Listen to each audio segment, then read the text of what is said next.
നമസ്കാരം. ഹിന്ദുസേന സൊസൈറ്റിയുടെ നേതൃത്വത്തിലുള്ള ഈ വർഷത്തെ ഗണേശോത്സവത്തിൻ്റെ ഭാഗമായുള്ള ഗണേശ വിഗ്രഹ പ്രയാണം ഇന്ന് രാവിലെ ആര്യങ്കാവ് ശ്രീ ധർമ്മശാസ്ത്ര ക്ഷേത്രത്തിൽ നിന്നും ആരംഭിച്ചു. അവിടെ ഗണപതി ഭഗവാന്റെ വിഗ്രഹത്തിൻ്റെ മിഴിതുറക്കൽ ചടങ്ങ് നിർവഹിച്ചത് മധുര സൗത്ത് മുൻ MLA ശ്രീ SS ശരവണൻ അവറുകളാണ്. കൂടാതെ ആര്യങ്കാവ് ക്ഷേത്ര സമിതി ഭാരവാഹികളും ബഹുജനങ്ങളുമൊക്കെ അതിൽ പങ്കെടുക്കുകയുണ്ടായി.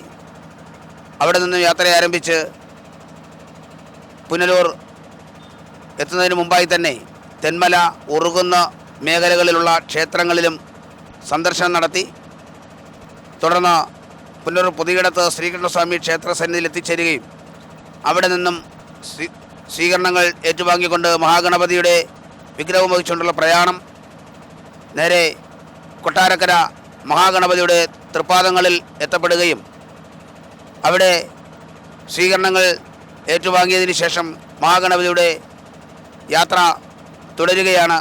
ഇനി നമ്മൾ നേരെ എഴുകോൺ മഹാദേവ ക്ഷേത്രത്തിലും അവിടെ നിന്ന് കുണ്ട്ര ഇളമ്പള്ളൂർ മഹാദേവിമാരുടെ ക്ഷേത്ര സന്നിധിയിലും എത്തുന്നതും ഇന്നവിടെ വിശ്രമവും തുടർന്ന് നാളെ രാവിലെ മഹാഗണപതിയുടെ പ്രയാണം അവിടെ നിന്നും ആരംഭിച്ച് അഞ്ചാലുമൂട് വഴി വിവിധ ക്ഷേത്രങ്ങൾ സന്ദർശിച്ച് മുളങ്കാടകം ദേവിമാരുടെ ക്ഷേത്ര സന്നിധിയിൽ എത്തുന്നതും അവിടെ നിന്ന് നാളെ വൈകുന്നേരം അവിടെ ബഹുമാനപ്പെട്ട MP NK പ്രേമചന്ദ്രൻ, ബഹുമാനപ്പെട്ട MLA ശ്രീ സുധി വിജയൻപിള്ള, അതുപോലെ ഭാഗവത സത്ര സമിതി വൈസ് പ്രസിഡന്റ് ശ്രീ നാരായണസ്വാമി, കൂടാതെ ഡോക്ടർ ദിജു കൃഷ്ണൻ, ശ്രീ ഗോപകുമാർ, അതുപോലെ അഡ്വക്കേറ്റ് വേണുഗോപാൽ തുടങ്ങി പ്രഗത്ഭരായിരിക്കുന്ന നിരവധി ആളുകൾ അവിടെ എത്തിച്ചേരുന്നതും ഗണേശോത്സവ സമ്മേളനത്തിൽ സംസാരിക്കുന്നതുമാണ്.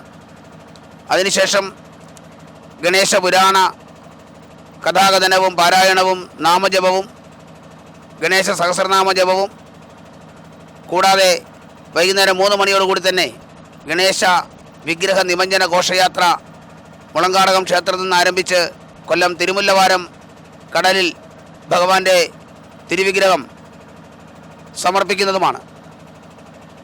ഈ ഹിന്ദുസേന സർവീസ് സൊസൈറ്റി നടത്തുന്ന ഈ ഗണേശ ഉത്സവത്തിനോടനുബന്ധിച്ച് പരമേശ്വര പുരാണ പാരായണ പഠന സംഘം, സനാതന ധർമ്മ സംരക്ഷണ സമിതി തുടങ്ങിയ പ്രസ്ഥാനങ്ങളും സഹകരിച്ചുകൊണ്ട് ഒരുപക്ഷെ ഒരു ഗണേശ വിഗ്രഹ പ്രയാണ യാത്ര അതൊരു വൻ വിജയമായി തീർന്നിരിക്കുകയാണ്.